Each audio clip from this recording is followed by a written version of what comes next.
Good morning. Tom Stockwell from Cable and Wireless. You talked quite a lot across the various presentations around how the role of the enterprise IT department needs to change as it moves towards adopting a cloud environment. I guess my question's got kind of two parts to it. So the first part is from a service management point of view and an enterprise architecture point of view, how appropriate do you think existing frameworks like ITIL and TOGAF are for supporting IT departments as they make this change? And then secondly, assuming you still think they are appropriate, do you think they're actually even more increasingly important for IT departments to think against those existing frameworks as they look to restructure their organizations and delivering cloud? You want me to go first? Yeah, go first. I'll chime in with the theoretical later. You want to go theory first? Okay. Because I'll just counter what you say. That's I think that the methodologies and approaches that we use today are needed. It allows us to have the checks and balances that a large IT organization requires. I would also say that they need to evolve. So when you take a highly virtualized environment and you use highly physical processes, you're not doing yourself any favors. It's just a fact. That's just one. You know that if you just try and provision with full disaster recovery 200 virtual machines, just the process you have to go through, from start to finish on provisioning that service. So it has to evolve. But the disciplines are needed. They're always needed in large organizations, especially even when you're looking at moving virtual machines between data centers, this mobility of technology, you need that. The second thing I will say is that it's a perfectly good time for us to knock down some of the silos that have evolved in IT. Again, I'm being very contrarian when I say this because people hold on to that very closely. There's specialization that goes with it. But if you don't do some of that, if you don't create generalists, general managers of technology in the cloud, operationally I think you're going to see some challenges. Because diagnosing a problem with a virtual client in country X, when you've siloed things down to the point where everyone does a bit of it, is very hard and probably expensive in the long term. When you build applications that use cloud scale, and you don't have left to right capabilities in IT, you're going to have inefficiencies and probably holes in your approach. So I'm a big believer that you need the methodologies, you need the disciplines. I'm also a big believer that they have to evolve quickly from an organizational to help your organization. The way we did it over the last few years is we took some of our brightest and best, and we said, we know you're specialists in this field and that, but you're going to also get pretty broad with some other skills that we want to give you. And after some initial, wow, does that mean I'm not relevant? Does it mean my skills are dated? After you get past that and you really invest in getting them over that point of view, you get some incredibly smart people doing some incredibly smart work within guardrails. Not within silos, but within guardrails. Think of a guardrail as a set of silos expanded within reason. I think it's magic at that point. It really is. I'll let you give some theory now why I'm wrong. Oh, actually, I was going to compliment you on your upfront theory. I think Sanjay's exactly right. In terms of there are frameworks needed, I think, to continue to have a level of consistency and expectations that we need to have in the IT world as we move till tomorrow.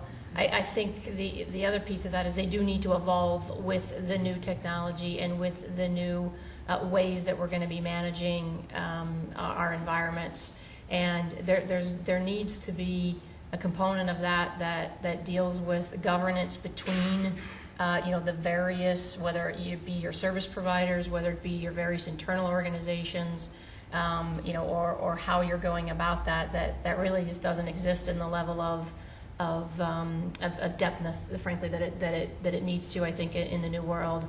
I think the other point that you touched upon was around much more of an integrated skill set is going to be required really to manage in the new environment, because we are looking at integrated infrastructures and integrated architectures, and being a specific or having one specific skill set really is going to become, I think, over time inefficient as you're looking really to become more agile in diagnosing problems, in managing that environment. So I think that there are a lot of changes that do need to occur, but I think abandoning all of those frameworks would create a little chaos that we're probably not ready for. The sooner you get through the transition between physical to virtual, the sooner you can flip the bit on how you want to approach it. When you live in that world for too long, you're just causing confusion for your people. So that's why it became the one metric we looked at, percentage virtualized, and how soon could we get to critical mass where we're more virtualized than not. And it really flips the switch at that point.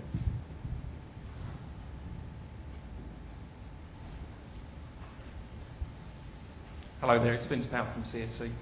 I'm really, your presentation, Sanjay, was really very, very interesting. But if I may, it's slightly kind of old world. Most clients I talk to today are asking, why do I need an IT department? You know, I go to marketing departments who have more IT skills and knowledge in the marketing department than IT has got. And the head of marketing will look at me and say, why do I need to talk to those guys? Because I can acquire the infrastructure I need. It's a commodity. I can acquire it cheaper than they can ever provide it to me. I've got the marketing knowledge and skills that I want close. I've got people who are double deep. They have the IT knowledge, they have the programming skills, and they have the marketing knowledge as well, all in front of me, so I can do things faster. I've got the control and everything I need to do it. So why do I need an IT department?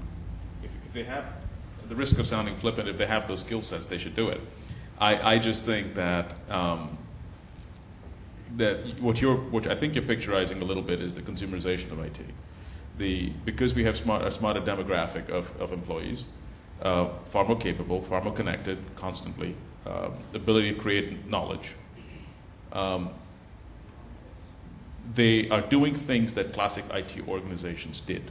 So if maybe I didn't convey my point well enough this morning, but what I was hoping to also say is that in my three-tier slide that I showed on IT as a service is the IT organization has to evolve and get out of the way from what it classically did, because you can automate and deliver more of that as a service. Our demographic of users can do more themselves, give them more ability to do it themselves, and step out of the way. But there are still things that IT needs to do. Who looks at the information flows in the organization left to right? Who looks at enterprise-wide needs? Who integrates big data? Who manages MDM?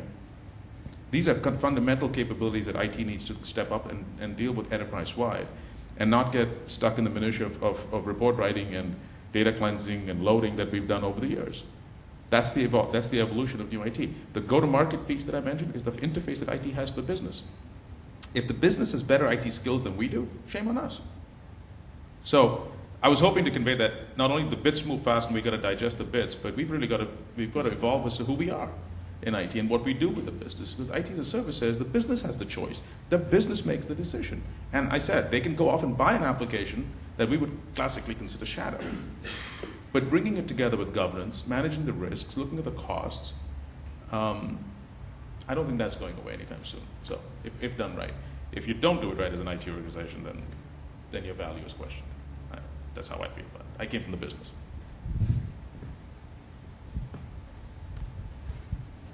Hi, my name's Chris Howe from Dixon's. With the big data piece, inherently in the concept of big data, you're not going to have all the data yourself. Are there any particular sectors or early adopters who are doing setting a good example in terms of collaborating between organisations? Because I think that inherently there's still quite a lot of competition and people feel like their data is their data, they don't want to share. Collaboration is surely an area where people are going to win if they get their head around that, and I just wonder if there are any particular sectors or organisations which are leading that way. Let me give just a couple examples. I don't know if my other fellow panelists might have some ideas. Certainly within manufacturing, with globalized supply chains, as you look across the supply chain, you're seeing a lot of that type of collaboration, that data sharing going on. In retail, actually, with vendor-managed inventory, that's something that's a story that's been going on for several years. And in the online space, again, there are some competition, but there's a lot of co-opetition going on. So those are some of the areas where we're seeing a lot of that going on. Conversely, if you look at the U.S. healthcare, and I'll put it in quotes, system, you really do have very different pools of information held by very different stakeholders who aren't aren't sharing a lot, right? So you have provider data, information from the clinical side. You have R&D data from pharmaceutical med products. You have payer data, the data around claims. And increasingly, this large pool of data around patient behavior or sentiment and all the things that people are posting on social media, et cetera. And what we've discovered is a tremendous potential if you actually did start to combine that data, but great hurdles, right? So it is a story which is quite different in different sectors, but it also varies by different players as well. Can I give you one within IT, within an enterprise that may make sense? I sort of shared that we came from a structured data mindset, and we're learning about semi-structured and unstructured. So we picked a couple of proxy organizations on this corporate quality, which gave us a stepping stone on going from reasonably structured information to a little of the other. And then with marketing, so we're sitting down with marketing on a regular basis and saying, IT as a service, big data. Let's not worry about the infrastructure. How do we bring this stuff together left to right? Because if any organization within our organization, they probably have the deepest need to look at things left to right. And then different groups will go, with different levels of thickness. And so we picked them as a proxy partner to go off and work with. In fact, MIT Sloan recently, Eric, who's sort of you mentioned earlier, I was at a conference recently, and he was saying that with big data, the best friend of the CIO is the CMO, Chief Marketing Officer, because it used to be the CFO, but it should be the CMO because it's no longer about the cost of infrastructure if you've built pervasive cloud type architectures. It's really about the value of the data and the information. So the pivot changes a little bit.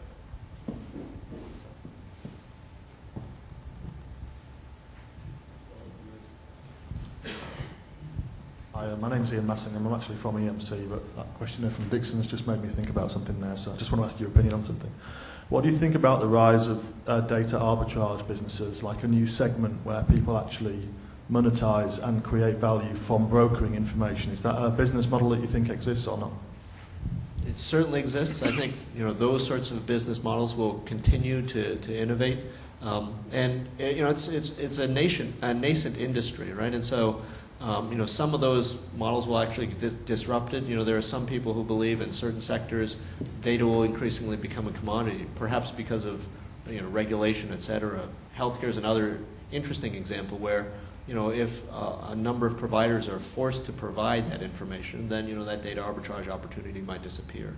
But I do think to the extent to which the use of data is going to be a driver of competition, arbitrage is going to continue to be one of those business models which people will adopt.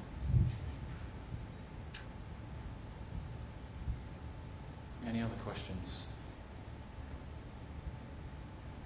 I'll ask one. It feels like a bit of a planted question as I work for EMC, but Sanjay and John, you both mentioned Greenplum, which may be kind of a new product to some of the customers in the audience. I guess John particularly, maybe I'll pick on you and say, having worked for Oracle and Teradata and, as you said, NCR, how do you position Greenplum to customers? Well, it's a very good question. Yeah, first of all, I held senior positions in both Teradata and Oracle, and one thing you don't ever see me do is criticize those products, because that would be just silly of me. But those products are kind of old, and I think Greenplum is new. Greenplum has a number of technical, let's say, advantages over other existing products. You'd expect me to say that. But I think probably what makes Greenplum outstanding to me is not just the product and all the stuff in it, but it's the fact that it's surrounded by EMC, right? And in many ways, Oracle themselves are not at all focused on BI. Not at all. So we do tend to see a lot of struggling Oracle data warehouses. Teradata concentrate very much on the enterprise data warehouse. That is not what we're going to do here, not with Greenplum. Greenplum is focused at new applications, new ideas, big data, and I think EMC consulting people think that way. So it's a combination of great new technology, which has lots of great technical innovations, but it's surrounded and supported by a bunch of people that really believe this stuff about big data and want to do things differently. And to me, that should be a pretty good combination. And from a practitioner's point of view, I'll share that. It runs on a highly virtualized infrastructure, so it takes advantage of the VMware EMC technologies that you've invested in. So if you're moving down the journey to the cloud, this snaps beautifully into place. To me, that was huge. Second, portability of skills. You know, I have DBAs, I have BI folks, I have analytics people. I'm not going to retrain everybody. I want portability of skill sets. And Greenplum gives you great portability of skill sets. So after a 2-day workshop, I had high degrees of productivity for my team working with Greenplum.